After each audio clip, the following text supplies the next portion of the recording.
semuanya, balik lagi di Tips 5 Menit bareng Pipit. Kali ini ada tips buat teman-teman semua, gimana sih caranya kita bisa membuat konten testimoni agar jauh lebih menarik. Nah, testimoni atau tanggapan atau ulasan dari konsumen yang telah membeli produk yang kita jual. Pastinya teman-teman, khususnya teman-teman yang lagi jalan bisnis atau yang lagi jualan, konten testimonial atau testimoni dari pelanggan itu atau dari konsumen itu memang sangat penting ya, terutama pertama untuk bisa meningkatkan trust atau kepercayaan konsumen sehingga kita bisa mendatangkan pelanggan baru gitu atau konsumen baru. Yang kedua, memberikan proof atau bukti bahwa produk yang kita jual tuh ternyata terbukti loh benarnya gitu ya. Nah, testimoni itu tujuannya untuk itu, membuktikan atau menunjukkan bahwa apa yang kita sampaikan atau apa yang kita jelaskan tentang produk yang kita jual ini itu terbukti benar loh gitu.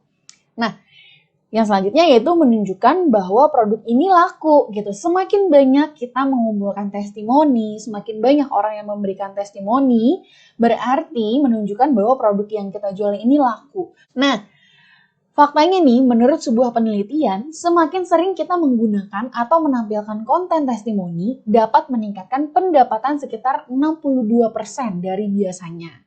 Karena hampir 92% orang melakukan pembelian setelah melihat testimoni sebuah produk. Jadi kebanyakan dari konsumen yang membeli produk kita itu pasti mereka ngulik-ngulik dulu, mencari tahu dulu.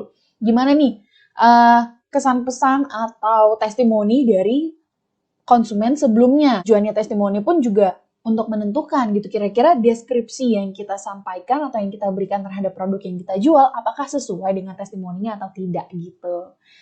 Oke, sumber testimoni ini ada dari mana aja sih? Jadi memang testimoni itu salah satu, senjata kita sebagai pebisnis, sebagai penjual, memang untuk bisa cepat meningkatkan yang namanya penghasilan gitu. Sebenarnya bukan cuma penghasilan, tapi kepercayaan pelanggan pun juga bisa.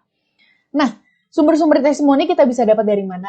Tentunya yang pertama adalah testimoni dari pelanggan. Pastinya ya, atau dari konsumen yang telah membeli produk kita. Nah, itu bisa kita tanyain. Yang kedua, testimoni dari ahli. Ini juga bisa meningkatkan yang namanya kualitas dari produk yang kita jual gitu. Contohnya, misalnya kalau produk kesehatan itu biasanya yang ngasih testimoni itu adalah dokter atau ahli kesehatan dan lain sebagainya.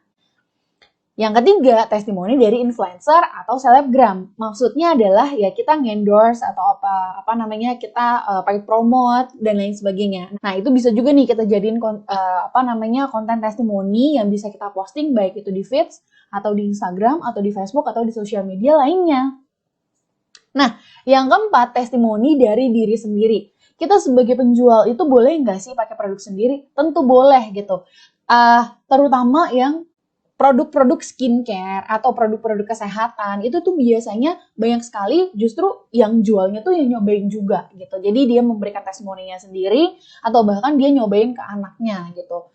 Nah, kira-kira jenis-jenis testimoni yang dari sumber testimoni tadi bisa kita jadikan apa aja sih bentuknya? Yang pertama pastinya bisa dari screenshot chat konsumen. Jadi kita bisa menampilkan testimoni ini hanya dengan screenshot chat yang masuk gitu ke kita. Ataupun bisa juga melakukan interview langsung. Jadi biar terlihat lebih real dan lebih profesional, jadi kita datengin si konsumennya untuk kita tanya nih kira-kira gimana sih kesan-pesannya setelah menggunakan produk yang dibeli dari bisnis kita. Itu juga bisa. Video testimoni, nah ini juga bisa. Biasanya video itu jauh lebih panjang, bisa 3 menit, 4 menit, bahkan 5 menit. Storytelling, ini juga bisa. Storytelling itu sebenarnya kita membangun cerita atau kita membuat cerita berdasarkan testimoni yang sudah diberikan kepada konsumen. Misalnya, testimoni konsumen berikan melalui chat WhatsApp. Yang kelima, short clip. Nah, short clip ini juga bisa nih kita jadikan. Jadi misalnya semacam film pendek gitu ya. Kalau teman-teman sering nonton iklan Thailand, itu kan biasanya dimunculkan seperti film pendek gitu ya, 15 menit, 20 menit, itu juga bisa kok kita jadikan sebagai konten testimoni. Nah, selanjutnya yaitu redesign testimoni. Ini juga bisa ya kita lakukan. Kalau misalnya teman-teman penasaran redesign testimoni itu seperti apa, bisa aja misalnya dia cerita panjang lebar, tapi kita ambil intinya, abis itu kita buat desain yang bagus yang bisa kita posting gitu. Baik itu dikasih template, dikasih frame, atau yang lain sebagainya, atau ada fotonya, atau yang lain sebagainya gitu. Oke deh, kurang lebih segitu aja untuk tips kali ini mengenai testimoni supaya jauh lebih menarik. Semoga bermanfaat ya, sampai jumpa di tips selanjutnya. Dadah!